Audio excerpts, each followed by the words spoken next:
Dr. Bart Balint. Welcome to the Dark Night of the Soul Unwrapped. Yeah, good to see you. Thank you for having me. So, usually I ask people what was going on in their lives around the time their dark night began. But I'd like to ask a slightly different question, which is what kind of person were you before all of this began? Not a spiritual person at all. I mean, grew up in the Catholic Church, and there were little bits here and there that maybe touched me or that, but it was always things that I quickly brushed aside. Like one time I was in Notre Dame Cathedral. There was one other person in the whole cathedral, and it was so quiet, and it was just like, oh my. And then I hear this little voice that said, "Oh, this is too dangerous." So I just go back to my regular stuff. But who I was very intellectual, um, and that's what I did. School was easy, college was easy, medical school was easy. At that point in my life, I had started my own medical practice, and was doing very well at it. In fact, I didn't even advertise at all. People just came by word of mouth, and so but it was all here in my head. So, that moment, that whisper in Notre Dame, something saying this is too dangerous. I mean, as you said, and you were doing really well. Life was working by the sounds of it. Mhm. What then started to happen to open up that dangerous territory? Yeah, what happened, was well, I started doing karate with my boys, which we all enjoyed, and we were each of us working up the belt ranks, and, I got into a sparring match with a friend of my son's who's still friends with him now. Um, I ruptured 2 discs in my neck during that match. And over the next couple of weeks, my wrist went from really strong to drop wrist. I mean, it just literally, I could not crush an empty can of Coke. It got so bad. But I was of such intellectual, okay, I'm just going to plow through this and keep working and keep putting up paneling down in the barn and yeah, all sorts of crazy stuff that I would never tell a patient to do. But I just kept doing it, thinking, "Oh, I can just work through all this." And then eventually it got to the point I knew that if I didn't do something about this surgery-wise, I was gonna use use of my hand. I mean, it can tolerate it for so long, but then after a while, it stops working. So a friend of mine who was a neurosurgeon, did surgery on me, and, from the day he did surgery for the next 3 months was miserable. Downright miserable, because 1, I couldn't do anything physical that I'd been doing.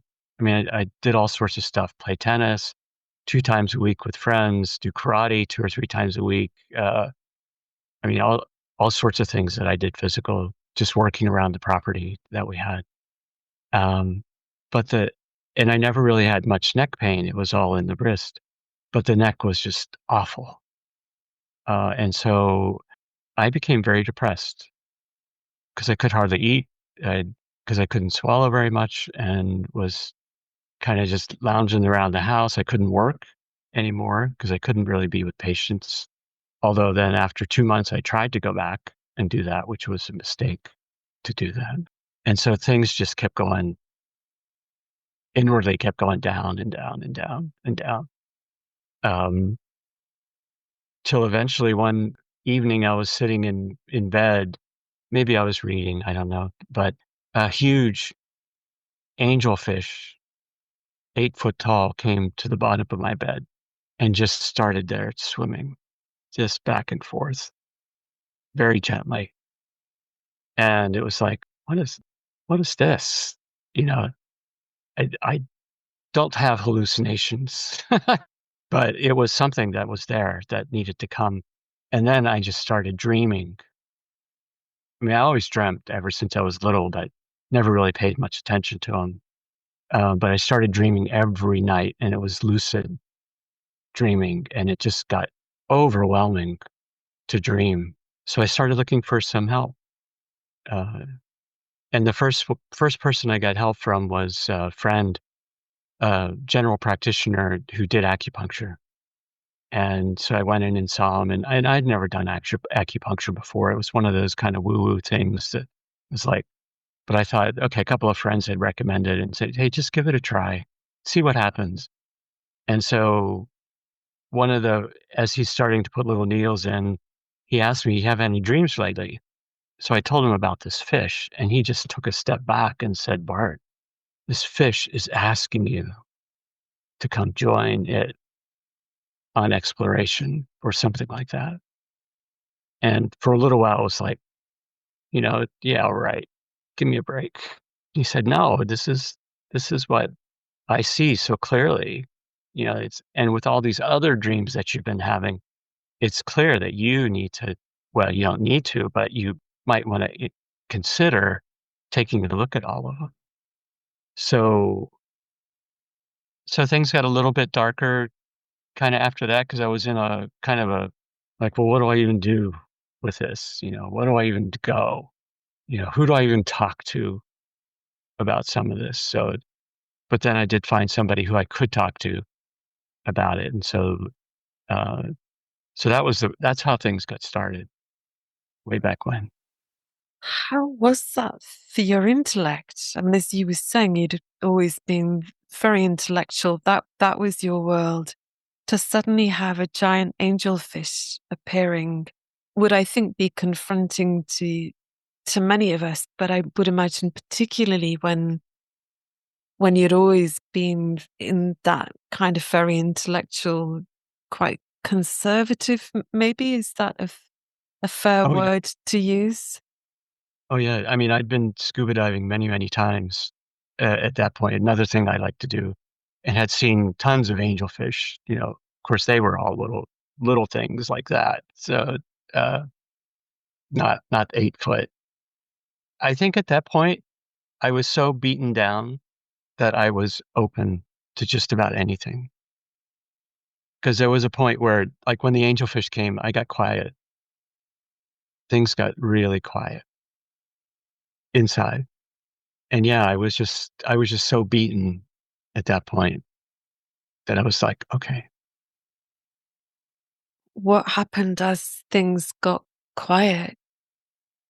Well, and then they got quiet for a little while, and then you start hearing, oh, this is too dangerous, or this is not where you want to go. This is take a step back, you know. But I kind of ignored all that at that point because I was getting desperate, not suicidal desperate, but just like I wanted all this next stuff and to end. I mean, it was time to get back to what I had been doing before, earning money and seeing patients and playing sports and stuff. And little did I know at that point that some of that had to go, had to drop. In my experience of the dark night, it feels like so often there's something physical that stops us in our tracks. And it strikes me that in your case, it was so literal and so specific that it would be there in your neck when you talked about being in your intellect, in your head. What's your sense of the symbolism of it being there in your neck? Well, I think I had worked for a long time cutting off bodily feelings to ignore them. Something comes up, sure, I get a little irritated, move on. Somebody disappoints me, get a little irritated, angry, move on, drop them. And I was good at doing that, just dropping people out of my life. And in fact, at that point, I had even dropped most of my family out of my life because I told myself I couldn't tolerate them. I didn't want to be around them. So, like, I hadn't talked to my parents for 10 years. up to that point. Maybe not quite that long, but for quite a while. So I had cut myself completely off from bodily stuff. Sure, there were some things, like sex or eating or that came easier, but other things I didn't feel any of that. So the symbolism in the neck was huge, What happened as you started to feel everything that you hadn't been feeling, as you say that you'd cut off so successfully, really? I mean, it strikes me as a strategy that worked well for you until the time it didn't work. right? Yeah, at each little step that I took, sure, it was a little bit of an opening, but it was still things were blank down here for so long.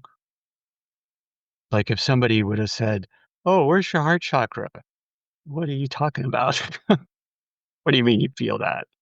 You don't feel that, you know? And that all went along with what we learned in medical school.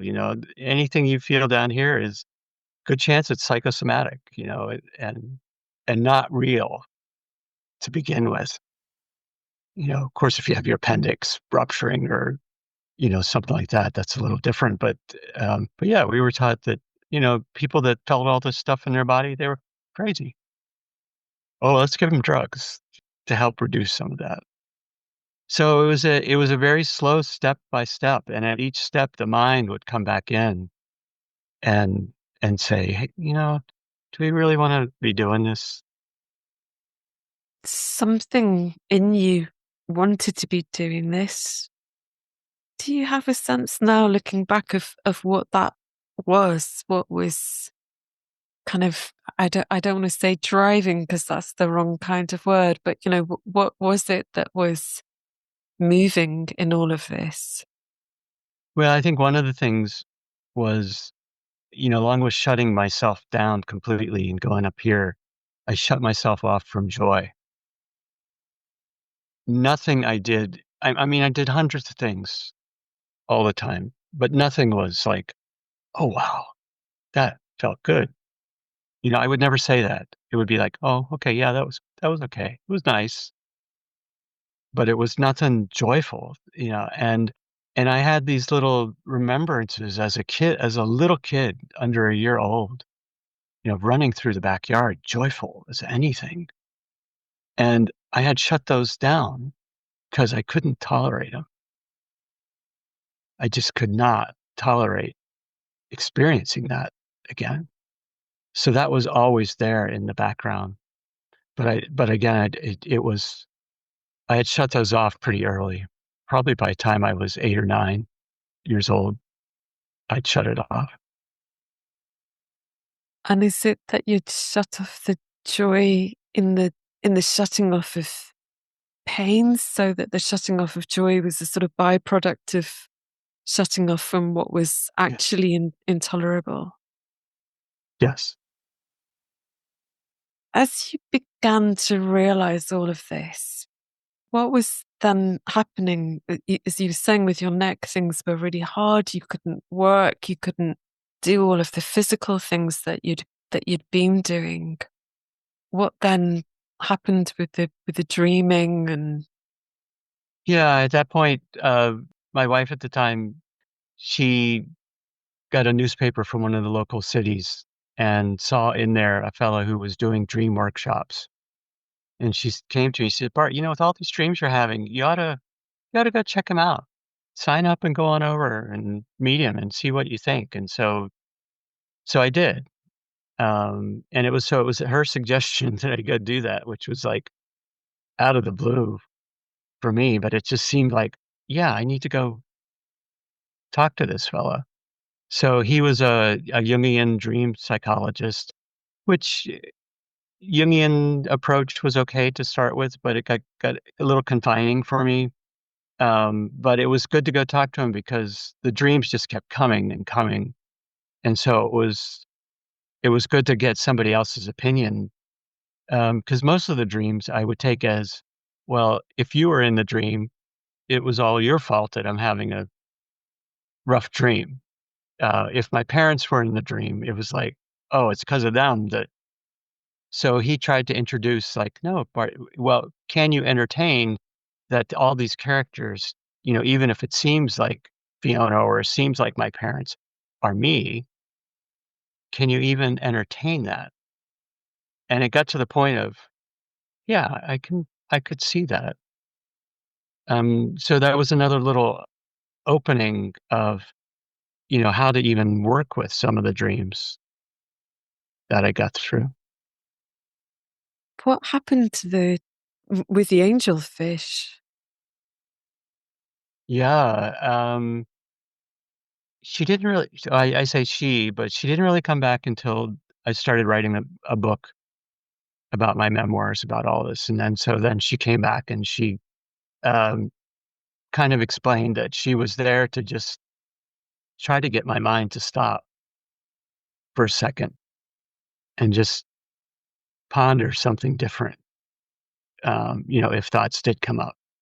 So that was kind of her purpose, was to just say, "Hey, Bart, stop for a second. Take a look what's going on here." What did you see when you did take a look? What was your sense of what was going on with your inner world, with everything that Oh, you'd cut off? yeah, it was, I mean, the dreams were, I went through World War One in the dream, went through World War II, went through the Vietnam War. So these were all in succession, and it was all a war with myself, just symbolized in, those kind of pictures.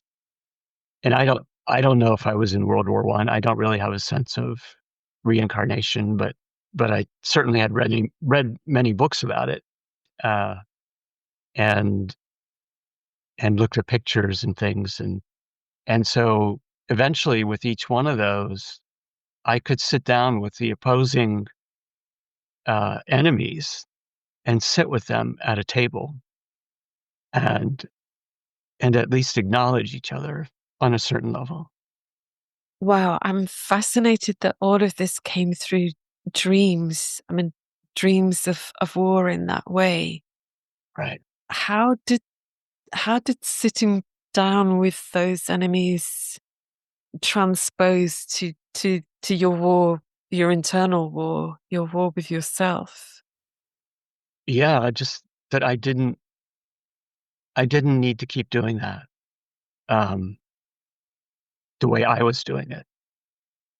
I could keep experiencing it to keep opening up, but to keep using that as, this crutch against the world, I didn't need to keep doing that. So what then happened as you see all of this, as you say you're doing this deep dream work? What kept opening up from that? Well, from that, um, I started having premonition dreams, and one of the first one was, I hadn't talked to one of my aunts for at least 10 years at this point, and she came back in a dream, and I'm sitting, and she's hobbling across the floor, and I said, "Oh, it's Aunt Inca," and that was the dream, and so when I woke up, it was like, "Oh, maybe I should just give her a call," had a dream about her. And so I called her up and I said, "Hi, Aunt Inca, how are you? It's Bart. How you been? How you been doing?" She says, "I've been doing okay, except I had this foot surgery yesterday and it's leaving me hobble around the house a little bit." And I would have had no clue that she had surgery except in the dream. So, so it was a number of things like that that even got me to open up a little bit more, was because a few of them were about family members, a few of the dreams were about myself, but they were all premonition things that actually ended up happening, in a very gentle way. Thankfully, all the dreams about tsunamis and, earthquakes, didn't happen here at my house, but they certainly happened in here. So how is your mind, your intellect doing with all of this? Because I think many of us would find starting to have premonition dreams confronting in some way. Yeah, well, one thing is I don't know what is a premonition dream or not, when I have it. Uh, Right. so all I can really do is wait and just ask okay, can it be interpreted for me? And just see what happens, and it may turn out to be something that happens in waking life, or it may not be. But it's no disappointment or no big deal that it does or does not. So the dreams were very instructive. Yeah. What else did you get from the dreams? What was their instruction? Yeah, like one of the dreams, I was always into comic book characters. And one of my first ones that I loved as a grade schooler was Iron Man. And so it was like he was my buddy because he knew how to shut down, in this suit of iron, and he became quite the role model for me. Another one was Flash, because he was so fast, and I took him as Flash, yeah, mentally Flash. So one of the dreams I had was Flash is sitting in a wheelchair, and he has his suit on, but it's dripping off of him. It doesn't fit him anymore. Wow. And he's sitting there, and I said, what's going on?" And he said, "This identity doesn't fit you anymore, Bart. This Flash. You still can have intellect, but it's not who you are." I mean, what strikes me hearing that is that that's so literal, isn't it? It's so clear to be told in the dream this identity doesn't fit you anymore. I mean, a perfect that's exactly what's going on, it seems. It was exactly what was going on. So and another dream that I had, I was on a cruise ship, and there was um, an elderly woman and her husband, and they looked dead, uh, and they were just sitting there on the edge of the ship, looking out over this beautiful water and that. And then I hear in the back, a fellow in the background says, "Don't you realize the price of gravity?" And I'm like, well, what does that mean?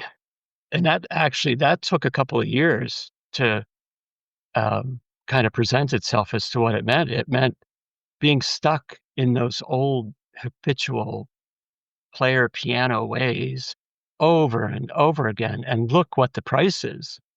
You sit there in this beautiful place, dead. And so it just like occurred to me one day. It's like, oh, price of gravity, of course. And of course my mind was thinking, oh, Isaac Newton and gravity and those sort of things. But that's not what he was referring to. He was referring to a deeper meaning. I mean, I love the fact how life or the intelligence that's at play in all of this finds its way with each of us differently, and that information came through for you in the way that it did in such vivid dreams and visions. Right.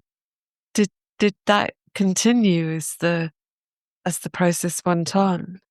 Yeah, it continued on, and even to this day, it continues. I don't dream quite as much as I used to, but every once in a while, I'll have a dream, uh, like, especially if I'd gotten a little irritated at somebody during the day, was trying to exact some price from them for what they did to me.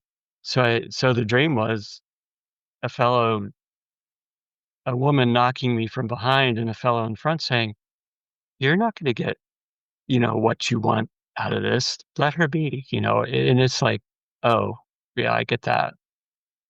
Yeah, because part of my MO at that time, like before my neck was everybody was trying to take something from me. Like everybody had taken my happiness. Everybody was trying to take my money. everybody was trying to take something, to get something from me. And no matter who you were, didn't matter who you were. I mean, it's amazing that you had that connection with Iron Man. And I really get the sense of that when you describe that sense of, everybody's trying to take something from me and how much iron, how much armor that would necessitate. Right. As things continued with your neck, what happened as you began to feel everything that hadn't been felt? Well, right, as things started opening, there was still a point where I went back to the psychologist and I said, "Yeah, we're doing all this great work and things are opening up, but there's still something missing here. There's something not here." And I could sense it. It was just like, there has to be something else, is what I told him. Um, so at that point, he suggested, well, maybe we need to get you to somebody to try like some MDMA or some other medication that might help. So I eventually went and saw somebody for that. Um, so the first time I took it for 3 hours, I did not feel a thing. And then so we were about ready to say, okay, see you next week, or whatever. And then all of a sudden I start feeling this little thing in my chest, little tingle right in the middle of the chest where the heart would be. It's like, okay, big deal. I'd not ever felt it before. Um, but it lasted like 3 or 4 days. And when I went back to see him, he said, "Oh, this is your heart chakra trying to open up to you." And it was. So, um, which led to a whole lot of different things. Eventually meeting Melanie, and eventually going to do some study at the HeartMath Institute out in California, where they have developed some. It's like a pulse oximeter, but it measures your heart rate beat to beat, and it also measures how coherent you are in your heart chakra. So learning how to do that opened up even more with the body. I have a question and I'm not sure that I'll be able to articulate it fully, so bear with me. But as a as a physician, as a doctor, you had done all of this studying, all of this practice, and then you find yourself using medicines that are increasingly being introduced into the way that medicine is now practiced. How useful do you think those medicines are or could be for people who are going through this? Yeah, I think um, if anybody tries those, it really you have to do some work up front to see what you're even expecting or not expecting, or being prepared for what might come through, and then have somebody with you there as you're doing it, um, to guide you through different steps, as they may come up, which I think is very important. And then I think afterwards, it's also important to go back and take a look, as okay, what were you feeling at different times as different things came up, and what did that mean at that point? So, one thing that, and I never used those medicines in my practice because it was not really set up to do anything like that at the time. Nowadays might be different if I retired a number of years ago, but now it might be different if I was, because things have opened up so much here, that it's possible to even do that. But I started bringing dream work into my patients at the office for ones that were interested. I didn't push it on anybody, but there were a few people I knew would probably be interested because at times they talked about some dreams. And then I hired Melanie to be in my office to work with people with heart math, which added, again, a whole nother dynamic to working with folks. I think often those of us who don't practice medicine, I think often, certainly from people who are interested in alternative ways of doing things, there can be a perception that normal medics, so to speak, have a very sort of split idea around the mind and body being split. And in my experience, that's actually not always the case, that there's a lot of very open-minded doctors out there practicing. Did you originally have that view that there was much more of a split, as you experienced it, that there was a split between intellect and body? Oh yeah, And what yeah. happened to that as time went on? Oh, it's gradually dissolved. I mean, if people would come up to me and say, "Oh, you have a bodily contraction, in your belly." Oh yeah, right. Okay, tell me another story. Um, and so yeah, I was very pretty dogmatic about, oh yeah, the mind is different than the body, and sure, the mind may influence some things in the body, but it doesn't get anything from it, other than get around in this world, um, or do what you want to do, whatever it might be, for work or hobbies. But it became a whole nother different tool, eventually, so that now I see those things as totally different.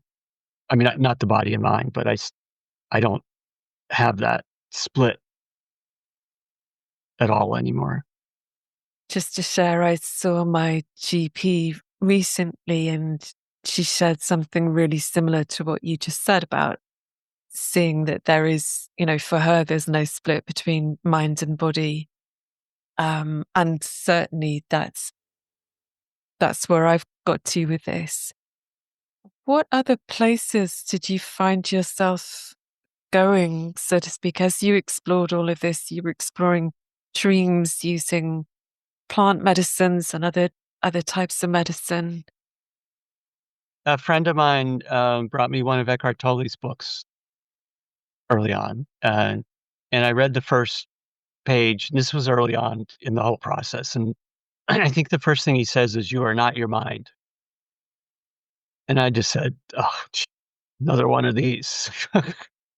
So I put it down for 6 months, didn't pick it up for 6 months, and eventually something called, and I picked it up, and I started reading, and it made sense, especially where he starts talking about pain body and being taken over by these very negative thoughts that we have. And that was another time where I was sitting in my office chair and something happened and I got really irritated at the nurse. And I started feeling this crab here in my chest. And it wasn't the heart chakra. I mean, it was at the heart chakra, but it was not that fuzzy feeling. It was malignant. And and then I remembered Eckhart Tolle, pain body. What's the first thing you feel? And it's like, oh. And so that gave me a clue as to when is this going to start arising in me before I get taken over by it. And that was one of the first clues. Another clue that, oh, there's things that go on in my body that I should pay attention to. I find that fascinating. I mean, personally, I've never been drawn to Eckhart Tolle, but I think what fascinates me about this is you coming across that idea of the pain body, particularly because that was your medical field. Is that Yes. right? That you were dealing with pain and people's pain all of the time. I know that pain is notoriously difficult to understand, and I did a little bit of work around this when I was doing my philosophy masters, that actually the idea of where pain resides or where pain originates, whether it originates in the part or in the central nervous system or in the brain, I mean, as I understand it, there's still debate around that. What did the notion of the pain body bring in for you that added to your already considerable existing knowledge about pain? Yeah, it really clued me in that a lot of the people I saw in the office, sure, they may have physical pain, but they were dealing so much with emotional and most often buried, psychological pain of some sort that just fed the physical all the time. I mean, including myself. So, yeah, it was an eye opener, but it also opened my eyes that most people didn't wanna look at it. Most people wanted a drug, most people wanted a shot, most people wanted some sort of procedure to fix it all, and it's like, yeah, it can help, but, it's not gonna take care of some very basic things here. So, but I worked with what we could for those people who were open to it. So as you opened in all of these ways, what happened with your neck? Uh, well, I went through very similar things with, my neck was still awful. 2 more discs deteriorated over time within 5 years, and at that point, we decided to go to Germany and have artificial discs put in, because to have more levels fused was not gonna be, and I knew that was not the answer. So, going to Germany was, actually a wonderful experience, with the folks there, and, really made a turning point in how I could even work with my neck. Because rather than fusing and making it, "Oh, I could turn like this," well, I could still turn like that, you know? Um, Up and down, yeah, going up is still difficult, but I could at least look down. Um, so so that helped loosen the neck up as all this other process was going on. Looking back on all of this now, what's your what's your sense of what you went through? I mean, what's your understanding of this now? Um, it was something that I had, and I don't know if this sounds corny or not, but it's something that I had set up a long time ago. It was no mistake. There's something about that that I find really, really touching, and I can't quite find the words for why that is.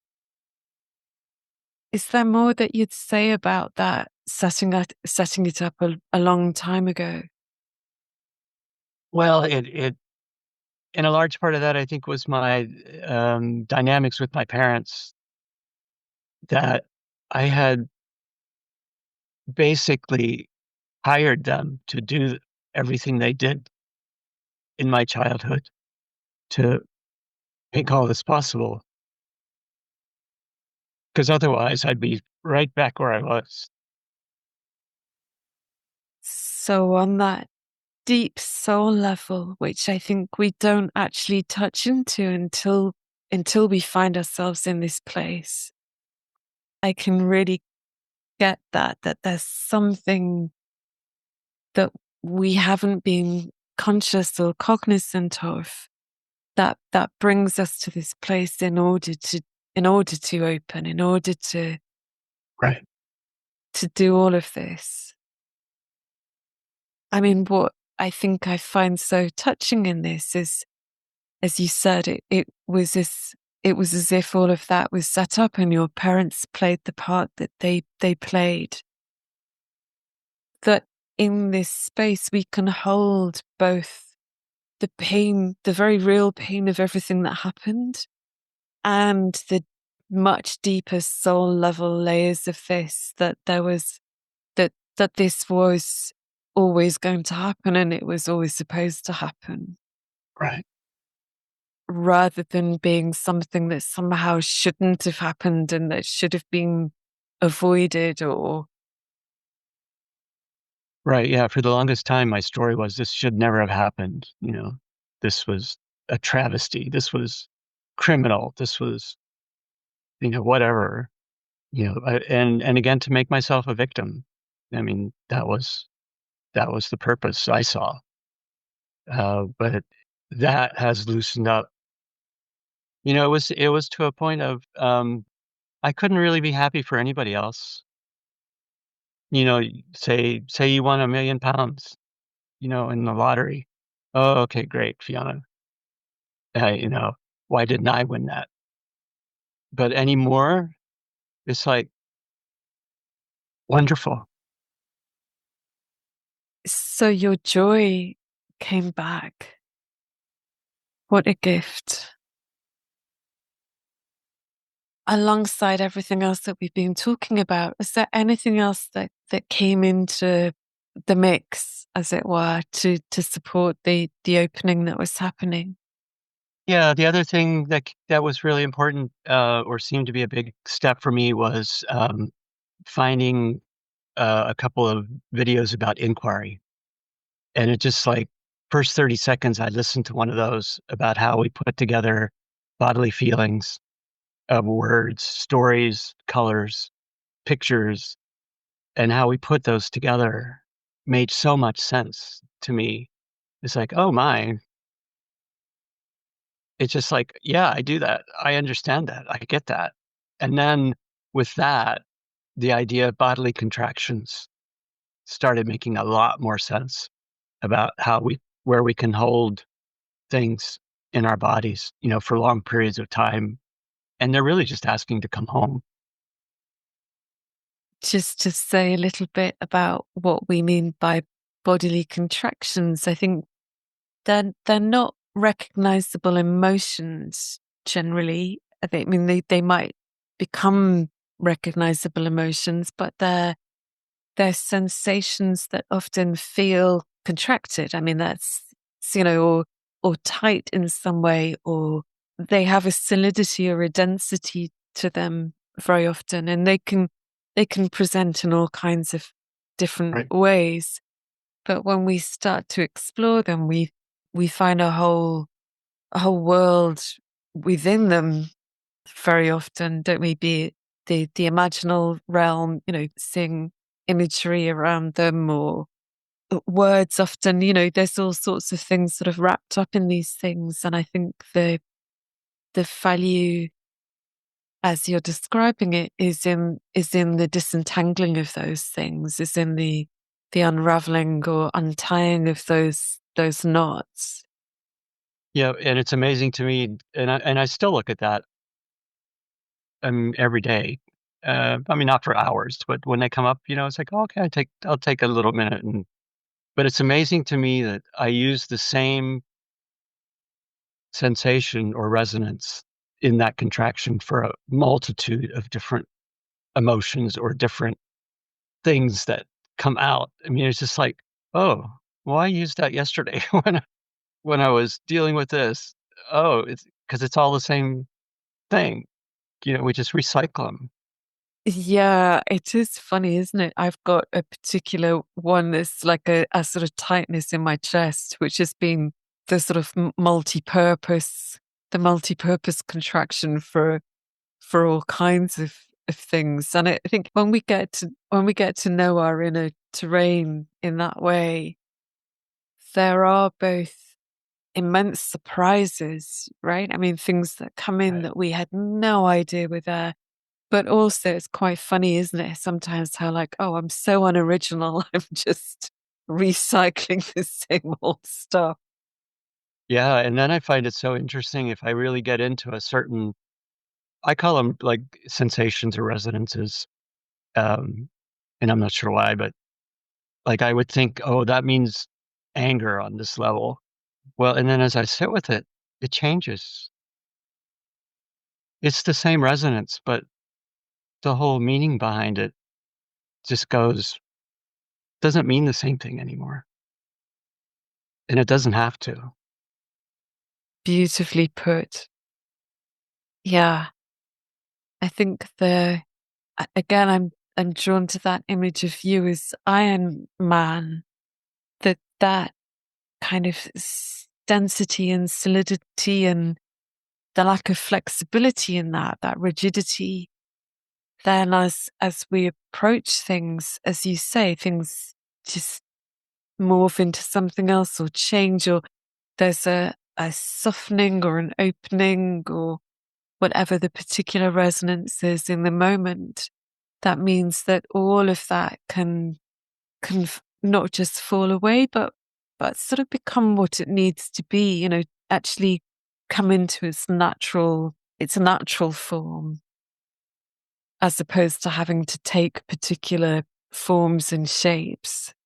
Yeah, that I demand it takes. I mean, and that's, for the longest time I thought, well, yeah, anger is anger and it's universal and it's everywhere. And well, guess who makes their anger? Me. And I made it in the shape that I wanted it to, for sure, and made it in all sorts of shapes that I see around me, you know, growing up. But they don't take that shape anymore. Just before we finish, for anybody who's right in it just now, who's really going through this, is there anything you'd like to share? Um,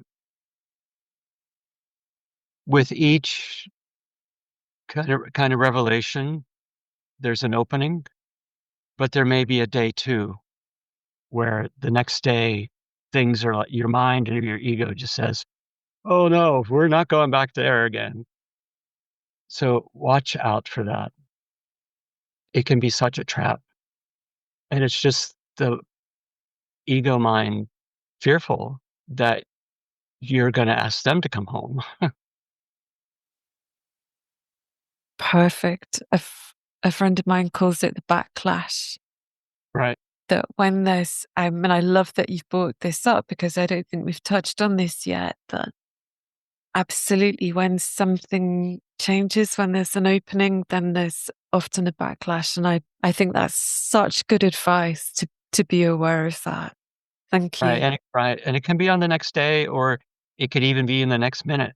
I mean, it changes. I think for most people, it tended to start out on the next day um, before it really sank in. But I noticed, oh, I could have that thought, the next minute.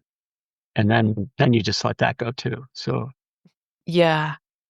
And actually, talking about it now, I think that backlash can be a real sign that we're really on track. Like yeah, when that happens, it's like, right, okay, now we know we're in the right place. correct. Yes. Thank you. Bart, it's been an absolute pleasure. Thank you so much.